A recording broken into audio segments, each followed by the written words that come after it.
Bonjour et bienvenue chez l'Art du fait maison. Bonjour, bonjour. Aujourd'hui, on va faire une vidéo sur cette autoclave à haute pression qu'on vous en avait brièvement parlé la semaine passée lors de la vidéo sur le botulisme. Maintenant, on va faire une recette, vous expliquer comment il fonctionne.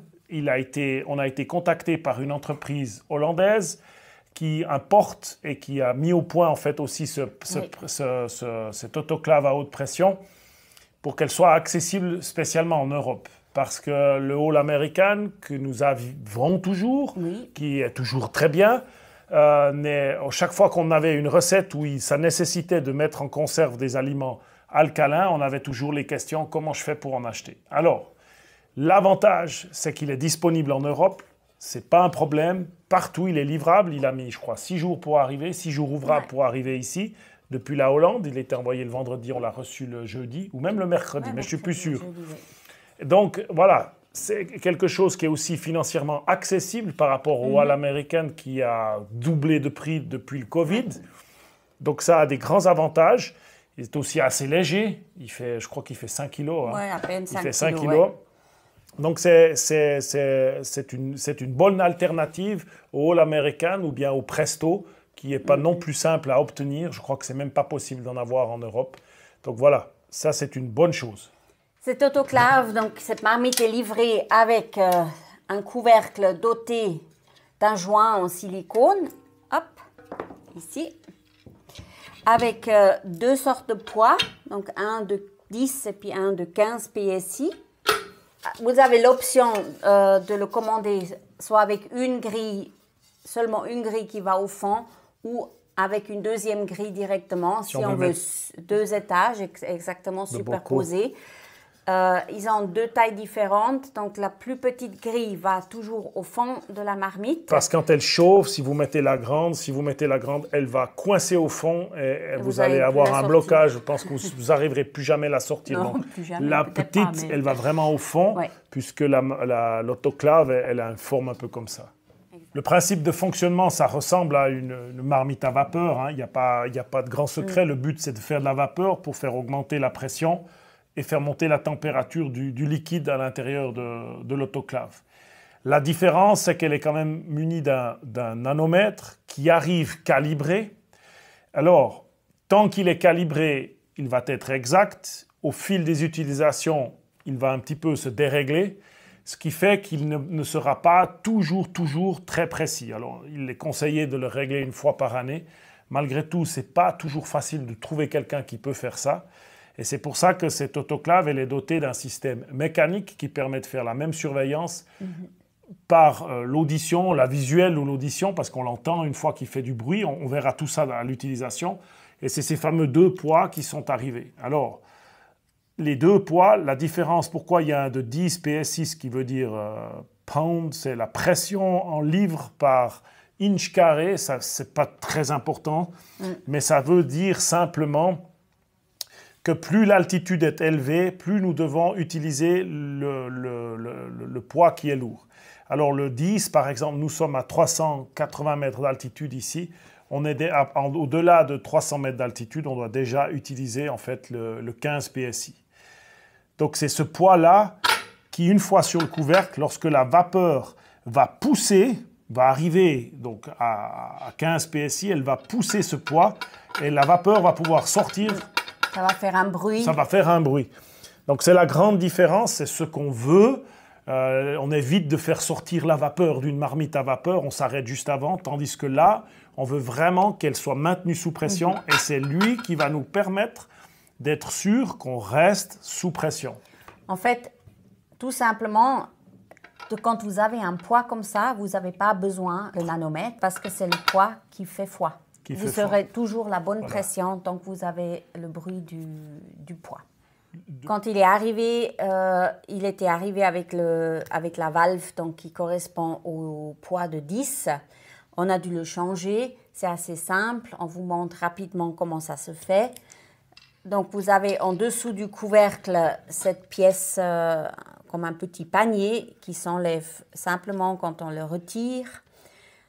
Et puis, on doit dévisser remettre, et puis il y a un joint, il faut remettre la valve, quoi. Ouais, c'est simplement dévisser, remettre. C'est très très simple de faire, il faut juste bien visser. Et comme ça, vous avez la bonne valve dessus, directement.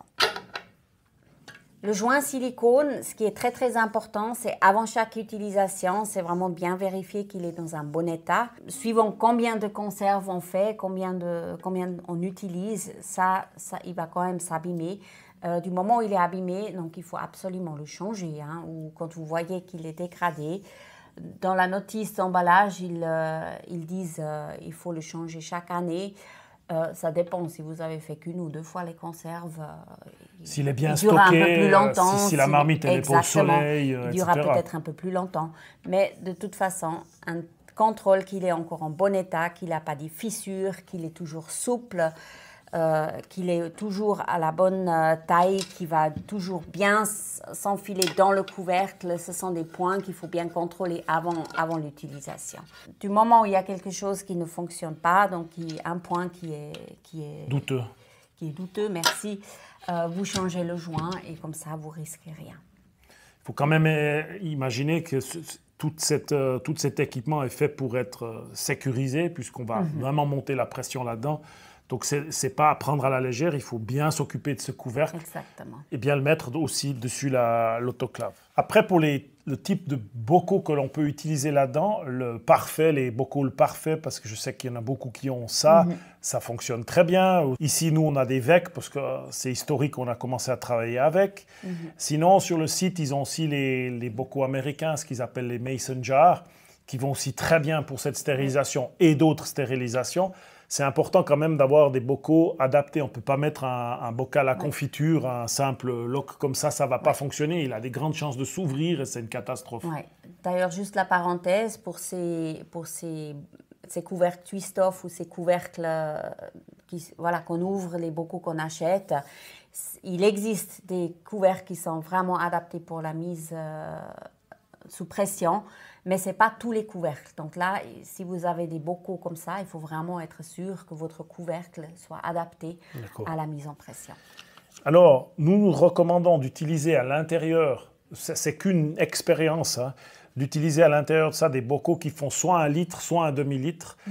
Déjà, parce que quand ils sont petits, on peut les entasser, on peut en mettre 2. Quand on a des 1 litre, généralement, on fait un tour. Donc, ça peut être 5 ou 6 bocaux, ça dépend le format que nous aurons.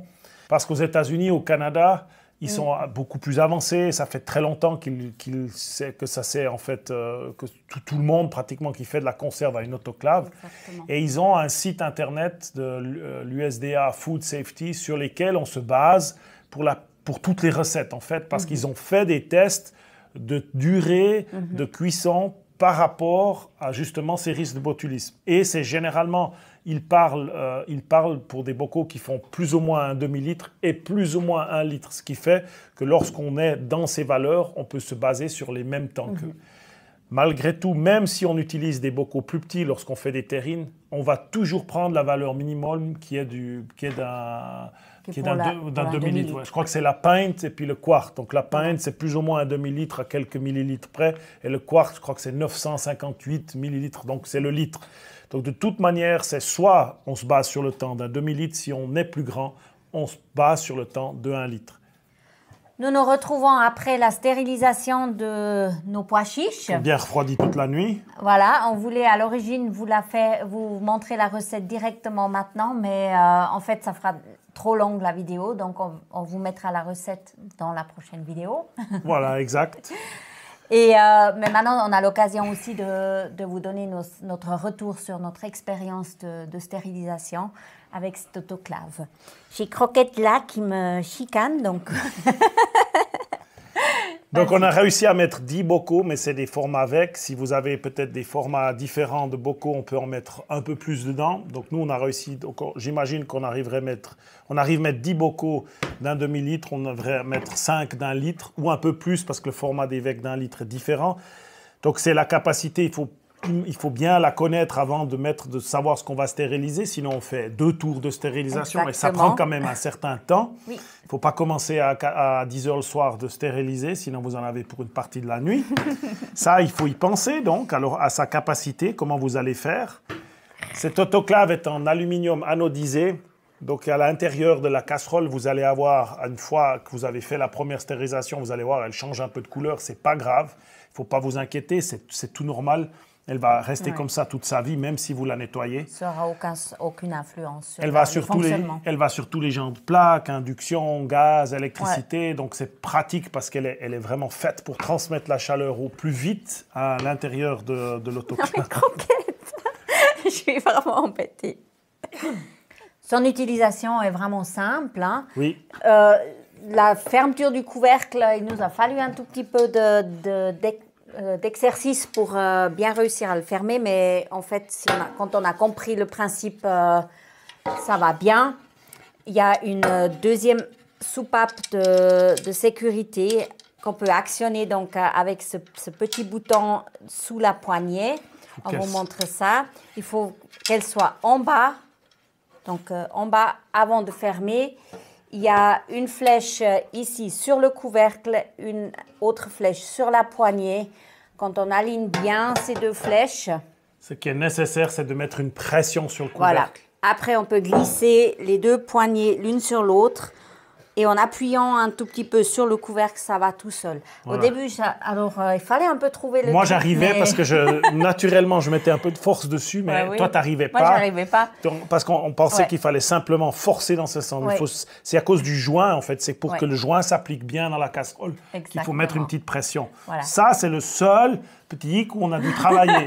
Autrement, son utilisation, elle est totalement standard et facile.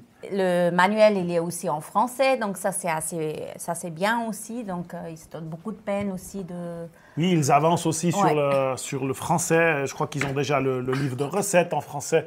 Ils avancent dessus et puis nous, on va aussi accompagner ça dans la continuité avec des recettes et puis de répondre à des questions, bien évidemment. Si maintenant vous êtes intéressé d'acquérir une de ces marmites autoclaves, on vous mettra dans le descriptif de la vidéo le lien par lequel vous pouvez passer pour en commander. Ce qui est cool, c'est que si vous passez par le lien, vous avez aussi la possibilité, c'est écrit dessous, il y a un code coupon, vous mettez ça et vous pouvez avoir encore une réduction de 5% sur la commande en fait de l'autoclave et de tout ce que vous commandez là-bas. Maintenant, on a l'occasion donc vraiment de vous montrer aussi des recettes dans ce qu'on peut réaliser avec un autoclave comme ça. Toujours la sécurité alimentaire qui est pour nous vraiment extrêmement important et qui nous tient vraiment à cœur.